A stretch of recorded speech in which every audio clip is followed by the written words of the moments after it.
Hello everyone, my name is Gregor Horvat and welcome to our new video Surfing the Elliott Waves, where I'll look at some of the most interesting developments for this week. This video has been brought to you by Orbex. I will look at the Aussie dollar, Chinese yuan, gold, German DAX and dollar versus Mexican peso.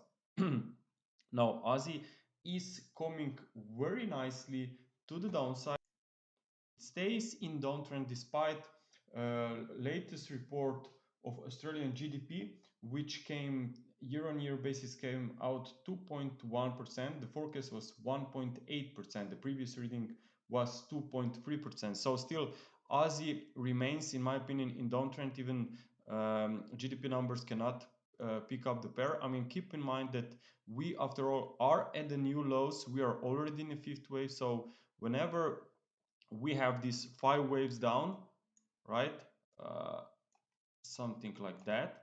We should be aware that sooner or later there will be a corrective rally, right? So we could be moving into some supports, but for now the intraday substructure still shows room for more weakness, maybe towards 6300. So that's where we could potentially stabilize. So still this week, especially tomorrow and Friday, we could see some reversal of these flows, okay, or at least slowdown. I do not expect any kind of an extension to the downside at this point. But for now, the pair is still bearish. But as I said, we are in a fifth wave, and Elliott wave theory suggests that always when we have fifth wave going on, it means that something is moving into the extremes. And whenever we have a deal with the extreme readings, we have to be aware of potential change in cycles. Okay. Also keep in mind that Aussie remains under bearish pressure here because we have dollar Chinese yuan still in recovery mode. After all, we have seen only 3 waves of a pullback recently.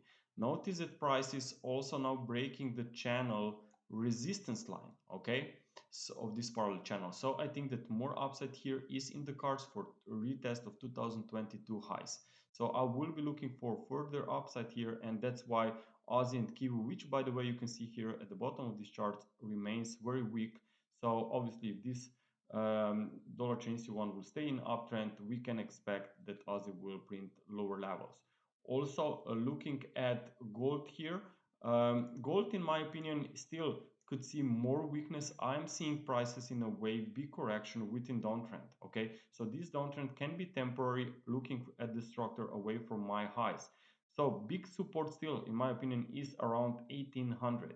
Now looking at this latest development here, I think that we could either be here in a flat formation, okay, for a wave B.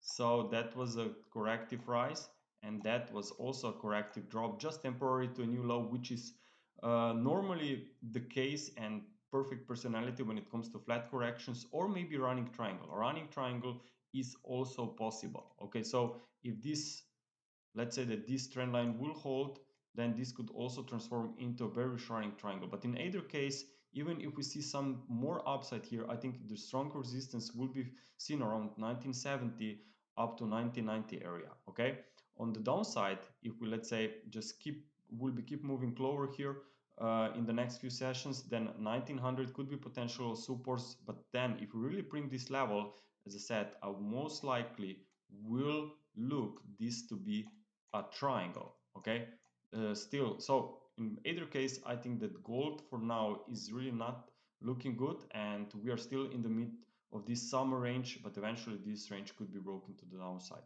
Now let's take a look also on the German DAX.